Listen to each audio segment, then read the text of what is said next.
So Katie, what are you hearing about Kate's video behind the scenes? Did she write that herself? Yeah, she did. She wrote every word herself, and apparently she turned that speech around really quickly, which I think tells you it came from the heart.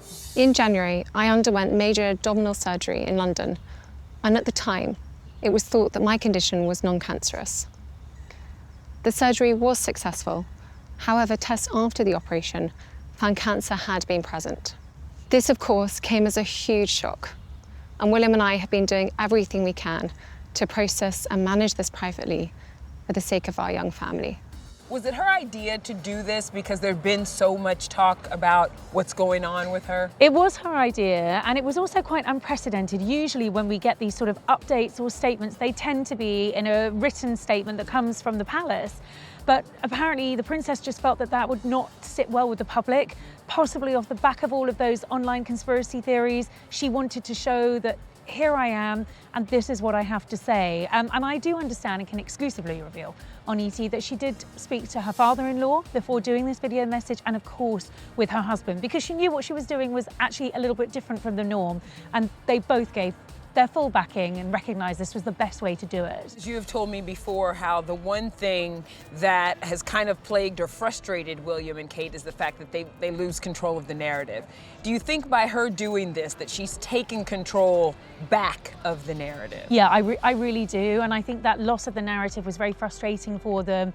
I mean, now that we know that she'd been diagnosed with cancer, you can only imagine how upsetting some of those wilder conspiracy theories would have been for her. So what better way to just get the message out to the world than sitting there on her own, with no makeup on, with spring sort of blossoming behind her, and addressing the world. And she has never done anything like that before. The New York Times put out an article, and they were comparing Kate in this video to the Queen in 1997 when Diana died, and she put out that video. I admired and respected her for her energy and commitment to others, and especially for her devotion to her two boys. What do you think of that? That delivery that the Queen gave from Buckingham Palace with the windows open so that the crowds could hear her and she could hear the crowds was unprecedented. We'd never heard the monarch speak like that before. That was speaking from the heart. That was speaking to her people. And so I can see there is a parallel there because Kate's done exactly the same. Can you talk about Kate's power in the family? How much power does she have in the royal family? I think she yields a huge amount of power within the royal family as a future queen, but also as the Princess of Wales. And of course, Kate stepped into very famous footsteps and made that role her own. But I think she yields an enormous amount of power. And I think, you know, she will be the sort of the secret weapon really to the future of the monarchy, because quite simply, she was one of us.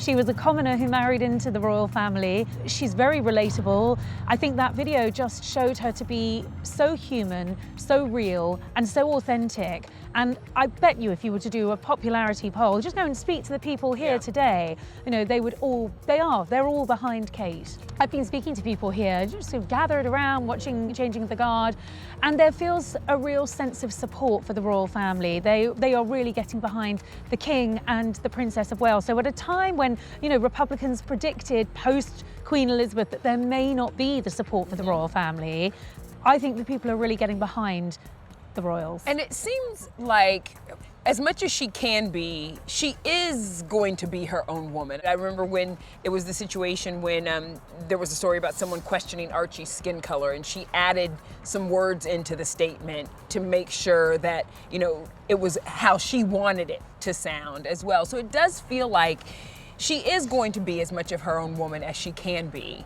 within the monarchy. She's an incredibly strong woman. I always remember being told a story by someone that was at university with them, and this person had said to Kate, "You are so lucky to be dating Prince William." And she turned around and said, "No, he's lucky to be dating me," which I think tells you everything you need to know about her, that sort of inner strength and a real awareness that she knows that she brings something very special to the royal family. Let's talk about her diagnosis and her treatment, because I know the children are on their Easter break, and we saw the family departing Windsor to go on their vacation. So do we know where she is today? Yeah, I mean, we understand that they're in Norfolk. That's where they usually spend the Easter holidays. Kate's going to have medical appointments and she's on treatment. That's somewhere where they can really enjoy peace and complete privacy and be away from the spotlight. And that was the other real message, I think, in her video message. We hope that you'll understand that as a family, we now need some time, space and privacy while I complete my treatment. I think both of them have been very overwhelmed by that outpouring of support and people really getting behind them. And I think they've needed that because those conspiracy theories were actually quite vicious, many of them were. And so to really know that actually they have the support of the people, and most people, you know, execute common sense in all of this and understand. We know that Harry and Meghan reached out to Yes. Kate. They put out a statement, but then they also reached out to her privately after the news broke. Do we know if they knew beforehand? Well, we're hearing that they only found out when the rest of the world found out, which I think gives you some indication as to how estranged the relationship is, certainly between the two brothers. Now, there are reports that they reached out. But this is also a time when you can show that family and love for family is the overriding factor in everything. And even though I think everybody believes there can be blame on both sides, you know, I do think that for Harry and Meghan, this could be a good time for them to say, we just got to be,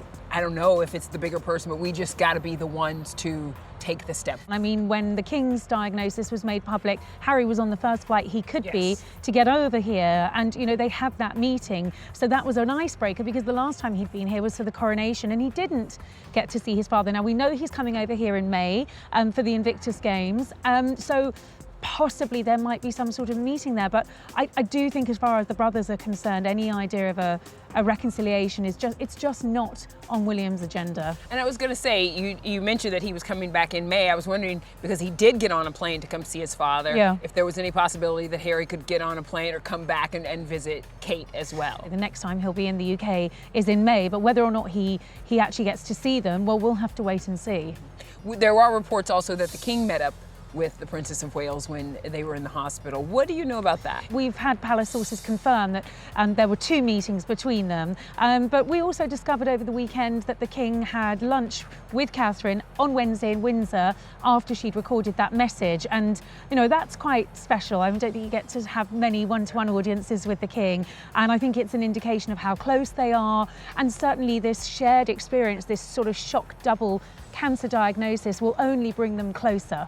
We saw a statement from him saying how proud he was of her. My understanding is that the King was really behind her doing that video message, even though it was a bit of a breach of protocol, or just a bit of a departure from the norm, because he recognises how important that connection with the public is. And he's also been on the receiving end of that support from the public, and that has buoyed him through a really difficult period.